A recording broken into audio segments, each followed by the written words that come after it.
SR के government PG college Rajsamand BA part first sociology के सभी स्टूडेंट्स का आज की क्लास में हार्दिक स्वागत है।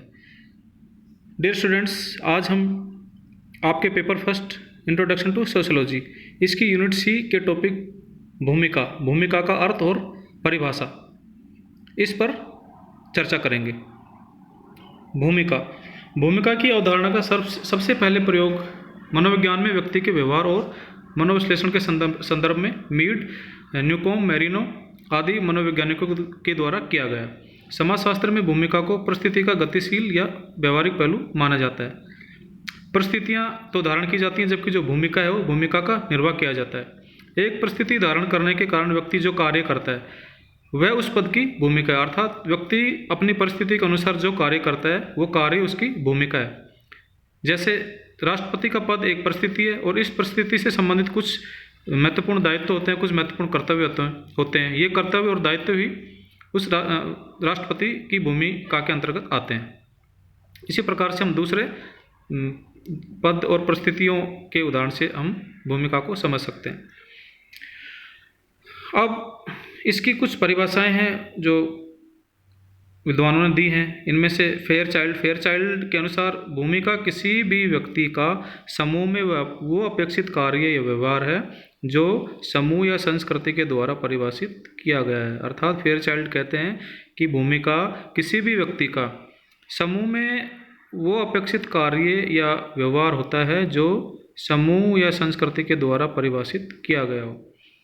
इलियट और मेरिल के अनुसार भूमिका वह कार्य है जिसे वह व्यक्ति प्रत्येक परिस्थिति के अनुरूप निभाता है। इलियट और मेरिल स्पष्ट करते हैं कि भूमिका एक वह कार्य है जिसे कोई व्यक्ति परिस्थिति के अनुरूप निभाता है, अर्थात जो परिस्थिति है उसी के अनुसार वो जो कार्य करता है वो उसकी भूमिका कहलाती है। ये कहते हैं इलियट और मेरिल।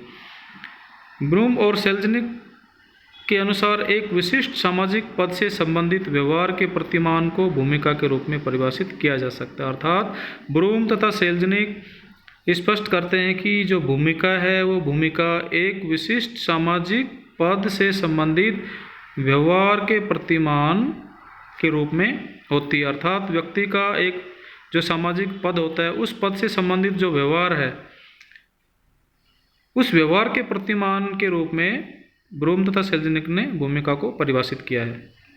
ऑकबर्न और निमकोफ के अनुसार भूमिका एक समूह में एक विशिष्ट पद से संबंधित सामाजिक प्रत्याशाओं एवं व्यवहार प्रतिमानों का एक योग है जिसमें कर्तव्यों एवं सुविधाओं दोनों का समावेश होता है। ये कहते हैं ऑकबर्न और निमकोफ। ऑकबर्न और निमकोफ भूमिका को इस प्रकार से परिभाषित करते हैं कि भूमिका एक समूह में एक विशिष्ट पद से संबंधित सामाजिक प्रत्याशाओं और व्यवहार प्रतिमानों का एक योग है। ये ऑकबर्न और निमकोफ जो हैं ये भूमिका को सामाजिक व्यवहार प्रतिमानों का और सामाजिक प्रत्याशाओं का एक योग बताते हैं जो समूह में एक विशेष पद से संबंधित होती है और इसमें कर्तव्य और सुविधाओं दोनों का समावेश होता है। इस प्रकार से इन्होंने भूमिका को स्पष्ट किया है।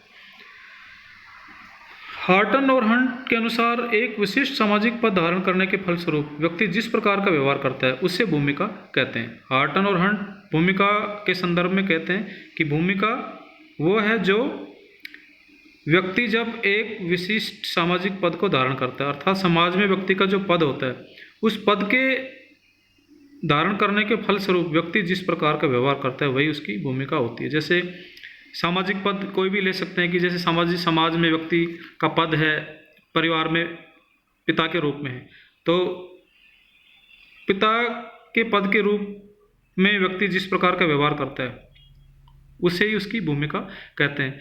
कि कोई व्यक्ति एक बच्चे का पिता है तो उस बच्चे की कुछ आवश्यकताएं होती हैं, उन आवश्यकताओं की पूर्ति के लिए व्यक्ति जो कार्य करता है वो कार्य उसकी भूमिका है। तो ये भूमिका पिता की परिस्थिति के अनुसार होती है। इसी प्रकार पति की परिस्थिति के अनुसार व्यक्ति अपनी भूमिका निभाता है, भाई की परिस्थिति के अनुसार अपनी अलग भूमिका निभाता है और दूसरे जो सामाजिक पद है उन सभी सामाजिक पदों के अनुसार अलग अलग भूमिका व्यक्ति निभाता है।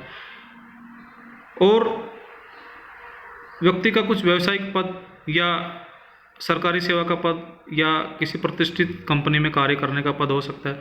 उन पदों के अनुसार व्यक्ति जो अपना कार्य करता है वो व्यक्ति की भूमिकाएं होती हैं। तो इस प्रकार से जो भूमिका है वो परिस्थिति के अनुसार जो कार्य किया जाता है उसी को भूमिका कहते हैं। इन सभी विद्वानों जैसे फेयरचाइल्ड, इलियट और मेरिल, ब्रूम सेल्जनिक, ऑकबर्न और निमकॉफ, इलियट, मेरिल, हार्टन एवं हंट, इन सभी विद्वानों ने जो भूमिका को परिभाषित किया, इन परिभाषाओं से ये स्पष्ट होता है कि एक परिस्थिति धारण करने के कारण समाज जिस प्रकार के कार्यों की व्यक्ति से अपेक्षा करता है वही भूमिका कहलाती है। अर्थात एक परिस्थिति धारण करने के कारण किसी व्यक्ति से समाज जिस प्रकार के कार्यों को करने की अपेक्षा करता है वो कार्य ही व्यक्ति की भूमिका कहलाते हैं।